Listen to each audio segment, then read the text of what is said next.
Hey there, welcome to my channel. Today what I want to do is talk a little bit more about a couple of questions that I have seen a couple of times in the comment section of the videos. And so I thought I would hop on here really quick. I'm getting ready to go to a football banquet for my husband, and so I thought I would try and talk through a couple of things really quick just to help you to be successful in your winter sowing journey. I know that some of you are beginners, and yay you've taken the first step in starting your seeds in this method, and I'm telling you it's going to change your life. You just have to trust the process. So when you start to doubt, what I want you to do is say to yourself, Kim said trust the process, and just trust the process, okay? When I talk about winter sowing, I don't mean sowing in the winter. Okay, that doesn't mean going out and planting seeds in your garden in the winter. Okay, it is a method of starting seeds in a container that is translucent or transparent, like a milk gallon jug. Okay, and we are starting our seeds through a process called winter sowing. Okay, so that is absolutely, when I'm talking about winter sowing, I'm talking about that method, not sowing seeds in the winter. Although we are sowing seeds in the winter, it doesn't mean I'm going out in the backyard and I'm just putting seeds in the ground, okay? So let me clarify that.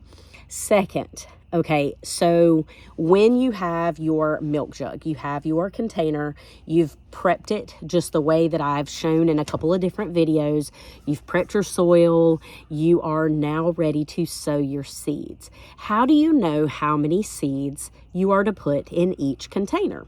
Well, that depends on the size of the container. So if you have like a half gallon, you're going to do less. If you have a cat litter container, you can obviously do more. So we're going to kind of say, using our gallon container as a rule of thumb, we're going to say 8 to 10 seeds per gallon. And the reason you want to do so few is because, yes, the seeds are really tiny, but we've got to give room for those plants to grow up and have space. Yes, they're going to be crowded. That's okay. The roots are going to be a little bit crowded. That's okay. But we don't want to go in and put 20 plants in 1 gallon container. Caveat to that is, for me, with poppy seeds, they're tiny. I end up just sprinkling like this. And sometimes I have maybe 20 seeds in 1 container, and that's okay. It's however you want to do it. There's really no right or wrong. It's just kind of thinking through the process of, you want to allow your plants space. You want to allow them, they're going to be in this tight, cramped space, which is exactly what they're supposed to be, but for a good while, and the temperatures are going to get warm. We want to allow a little bit of air circulation, as much as it's going to happen in this little container. Okay, so good rule of thumb is 8 to 10 in a gallon jug. You can go 12 to 15 in a bigger container. You can go smaller in a smaller container. Okay, I hope that makes sense. Next, when you go to plant your seeds, make sure you have done your research on the back of the seed pack. And if it doesn't say it, go and do a quick Google search and say, does coneflower need darkness to germinate? And what that means is, when you plant that seed in your container, you're going to lightly cover it. If it says, yes, it needs darkness to germinate, you're going to cover those seeds. If it does not need darkness to germinate, it needs light, you're just going to sprinkle them on the surface and press them down with your hand lightly, spritz them, and leave them. You're not going to cover them up with soil. Okay, so we want to be very careful that we know ahead of planting our seeds whether or not it needs light or dark to germinate, because they're going to germinate in our container, and we're closing it off and we're not opening the container at all. Okay, next, now that we have sown our jugs, now what? Okay, today it is going to be 60 degrees. I have my jugs in full sun. Oh no, what do I do? Okay, I've gotten a lot of questions where the weather is fluctuating. I don't know what to do. And what I'm going to tell you is use your best judgment. I do not move my jugs around. Where I have them is where they stay. If you feel like it's going to be a month worth of 60-degree days and then it's going to get freezing again, sure, move them to a little bit more shady location, but you need to trust the process. Just trust the process. Don't worry so much about it. Where you put your jugs to begin with, try and leave them. It's okay if you move them. Don't put them inside. Don't move them into somewhere that's protected. You don't have to do all of that. They are mimicking nature. That's just how it is, okay? So leave them in the part shade to part sun location that they're in. If you feel like it's going to be too much sun for too long, meaning multiple weeks, then yeah, sure, move them. But don't make it a habit of moving them around. You're disturbing those seeds, okay? All right, so now let's talk about how we know when to start our seeds in our jugs. I've gotten a lot of questions lately about how do I know when to start mine? My last frost is whatever. Okay, what I want to say is with winter sowing, you do not look at your last frost date. Okay, you kind of throw that out the window. You look at it to know when you want to open the containers. And again, I'm going to say, do not open your containers until well after your last frost, okay? Resist the temptation. I don't care how hot it gets outside, resist the temptation. That is not part of this process, okay? So don't think, oh, I'm just gonna open it. It's a nice day. I'm gonna open the container and then I'll close it back. Don't do that, okay? The winter sowing that I am teaching you about, you don't open the container until you are ready to go in and plant, okay? We're not going to open the containers, okay? So how do we know when to start our winter sowing containers? It could be a foot of snow outside. Go ahead and start them. So what's going to happen is as soon as you plant them, you're going to put them outside, and you need to put them outside so they don't germinate sitting inside your warm house.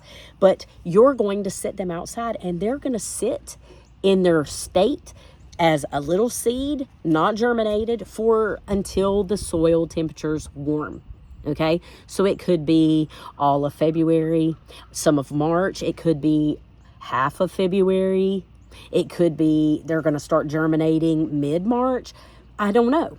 But the seed knows what to do. We're not going to interrupt Mother Nature, okay? So just remember, when you want to start your seeds, I start everything at one time. My tropicals, my vegetables, my fruits. In the winter sowing containers, I start everything at one time. It's when I have time, and it is between January 15th and February 15th. So keep those windows in mind. Go ahead and get everything started. Don't wait and do some now and then say, oh, these don't need as long. I'm going to wait until. That's for indoor seed starting, okay? Start everything at one time when you have time and add to it as you can, but get the bulk of your stuff done between the end of January, which is past, and 1st of February, okay? Does that make sense? So you are not looking at your last frost as to when you're going to start your winter sown containers. You're only looking at it as when you're going to open it. And even still, my last frost, April 15th, okay? I'm going to look at the forecast because last year on April 15th, we had a freeze. And we had a freeze on April 20th and 25th. I couldn't open my containers until May 1st. So you're gonna use your last frost as a guideline as to when to open your containers, but it's also not going to be a drop dead set in stone day. You got to use a little bit of common sense and a lot of research on the news, on your apps, that sort of thing. Okay, does that make sense? Next, I have gotten questions about fertilization and my containers. I do not fertilize at all. Once I sow my seeds in my containers, I seal it up and I put it out in the garden, and I'm only watering a little bit if there's extra water that is needed, okay, if it's drying out. I am going to not fertilize. I'm not putting any amendments, anything like that in that soil. And then when I open my containers, I'm still not going to fertilize. Once I get them planted, then I will go over it with Miracle Grow water soluble blue. You put it on the end of your hose, and that's the only fertilization I do. Seeds. Let's talk about our seeds. So I have noticed that my Dollar Tree here in Central North Carolina is not carrying near the amount of seeds that they have in years past. So I do want you to know that the Dollar Tree seeds, the American seeds, are not the only seeds that work. So feel free to go get Burpee, get Fairy Morse, go get Johnny Seed. Botanical Interest, they are my most favorite. I love them so much. They're a very high quality seed.